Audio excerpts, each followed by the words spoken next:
इस प्रोग्राम में हम हिप जॉइंट के बारे में बताएंगे कि इसमें पेन क्यों आती है, पेन कहाँ से आती है, इसकी बनावट क्या है और इसको पेन को दूर कैसे कर सकते हैं, बेहतर तौर पर मैनेज कैसे कर सकते हैं।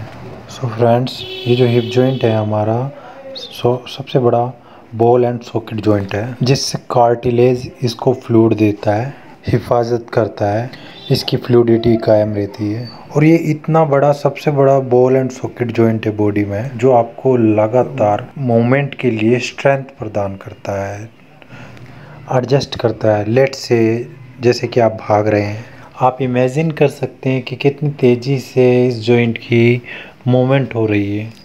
हिप जॉइंट, जैसा कि आप चार्ट में देख रहे हैं, ये इंतहाई तेज़ी से हरकत करने वाला जॉइंट है, एक बहुत बड़ा जॉइंट है हमारी बॉडी में। और इसके अंदर सॉकेट के अंदर बॉल और कार्टिलेज इसकी हिफाजत करती हैं और इसको मूवमेंट देते हैं। और जब भी लेग मूवमेंट करती है, उठना बैठना हो या भागना दौड़ना हो, सब में इसकी ज़रूरत होती है कि ये अच्छी तरह काम करे। लेकिन वक्त के साथ साथ जैसे हम एजिंग प्रोसेस में आते हैं तो ये डैमेज होने लगता है, कार्टिलेज भी डैमेज होने लगता है, इन्फ्लोमेशन भी होने लगता है आर्थराइटिस से। और ये कुछ और वजूहात की बिना पर, लेट्स से अगर साइटिका नर्व में ब्लड ही कम आने लग जाए, जैसा कि आप चार्ट में देख रहे हैं, तो उससे भी इसके जो हिस्से हैं, calcium, vitamin D, magnesium, phosphorus, silicon, copper, fluoride, वो तो इसको मिल ही नहीं पाएंगे। ब्लड के रास्ते ही तो आना है ना सब कुछ, वो तो नहीं आ पाएंगे और ये वीक होना शुरू हो जाएगा, वियर डाउन होना शुरू हो जाएगा। और इन्फ्लोमेशन की वजह से आपको उठने बैठने में, चलने फिरने में, दौड़ने में, सब में आपको दिक्कत महसूस होगी, पेन होगी। ये सूजस भी उस जगह आती है और कार्टिलेज भी डैमेज हो जाता है। इसमें वियर एंड टियर हड्डी के कमज़ोर होने से भी हो जाती है। आपने अक्सर ये सुना होगा कि बुढ़ापे में गिरे और हड्डी टूट गई, और हड्डी अक्सर हिप जॉइंट से ही टूटती है, क्योंकि सबसे ज़्यादा वज़न यहाँ पड़ता है गिरने से।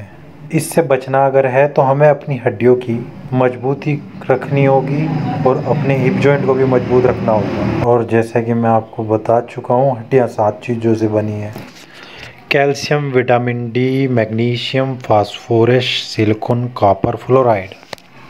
और इनमें जब आप कमी नहीं आने देते तो आपकी हड्डियाँ मजबूत रहेंगी इन 7 चीज़ों से। और इनमें से कुछ चीज़ें रिएक्शन से अब्जॉर्ब होती हैं। लेट्स सी, विटामिन डी के बिना कैल्शियम तो एब्जॉर्ब नहीं होगा, तो इन सब को मजबूत रखना भी ज़रूरी है। और इनकी जो कार्टिलेज है उसकी हिफाजत भी ज़रूरी है, और इसको हरकत देते रहना भी ज़रूरी है। और इसके ब्लड फ्लो को इंश्योर करना भी ज़रूरी है।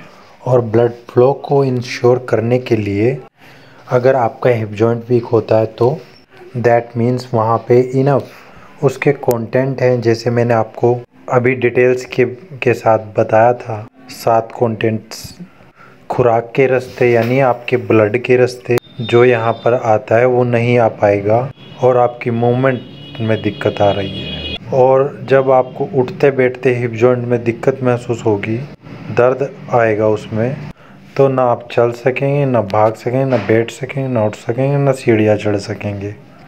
काम काज करते वक्त आपको हर वक्त तकलीफ़ होती है। तो इसके ब्लड फ्लो को ठीक करके और इसके जो कंटेंट है उसे पूरा रखकर